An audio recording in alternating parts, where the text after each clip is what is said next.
இன்றைக்கி டே 5:30க்கெல்லாம் ஸ்டார்ட் ஆகிடுச்சு. வெயில் எந்த அளவுக்கு இருக்கோ அந்தளவுக்கு பனியும் பெய்யுது. எங்களுக்கு வீட்டுக்கு எய்த்தாப்புலேயே வயல் இருக்குங்க. தடுக்கி விழுந்தா வயல் தான். எந்திரிச்சோன்னே இப்படி ஒரு காட்சி தாங்க டெய்லி நாங்கள் பார்க்குறோம். இன்றைக்கி நமக்கு நிறையா வேலை இருக்குங்க. ஃபஸ்ட்டு அதை போய் பார்க்கலாம். ஃபஸ்ட்டு வாசலுக்கு வந்து சாணத்தை தெளிச்சிடலாம். இன்றைக்கி சனிக்கிழமை அமாவாசை அப்படிங்கிறதுனால கோலம் கிடையாதுங்க. வெறும் சாணம் மட்டும் தெளிச்சிடலாம். சாணம் தெளிச்சிட்டு இருக்கும்போதே இந்த கோழிங்கெல்லாம் இறைக்காக காலை சுற்ற ஆரம்பிச்சிருங்க. நம்ம எந்திரிச்சு வெளியில் போயிட்டோம்னா அதுங்க நம்ம காலை சுற்றிக்கிட்டு பின்னாடியே தாங்க வந்துக்கிட்டு இருக்கோம். நான் வரத்துக்குள்ளே என் பெரிய பையன் போய் அரிசி எடுத்துகிட்டு வந்து கோழிகளுக்கெல்லாம் போட்டுருவான்.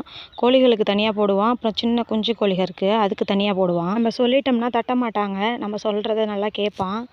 அந்த கோழிகளுக்கு இரை போடுறது, தண்ணி வைக்கிறது அதெல்லாம் அவனுக்கு ரொம்ப பிடிக்கும்.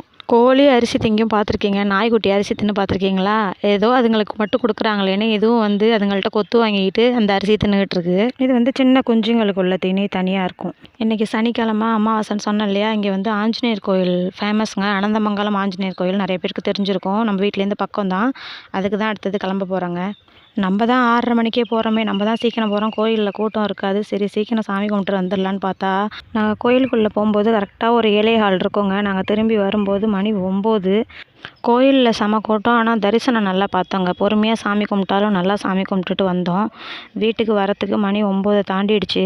அப்புறம் வண்டி சத்தம் கேட்டோன்னே எல்லா மாடும் எங்களை பார்த்து கத்த ஆரம்பிச்சிடுச்சு. அப்புறம் வந்து மாடு ஆடு எல்லாத்தையும் கட்டிட்டு அப்புறம் விரதத்துக்காக சமைக்க போயாச்சுங்க. இன்றைக்கான டே இப்படி தான் ஸ்டார்ட் ஆச்சு.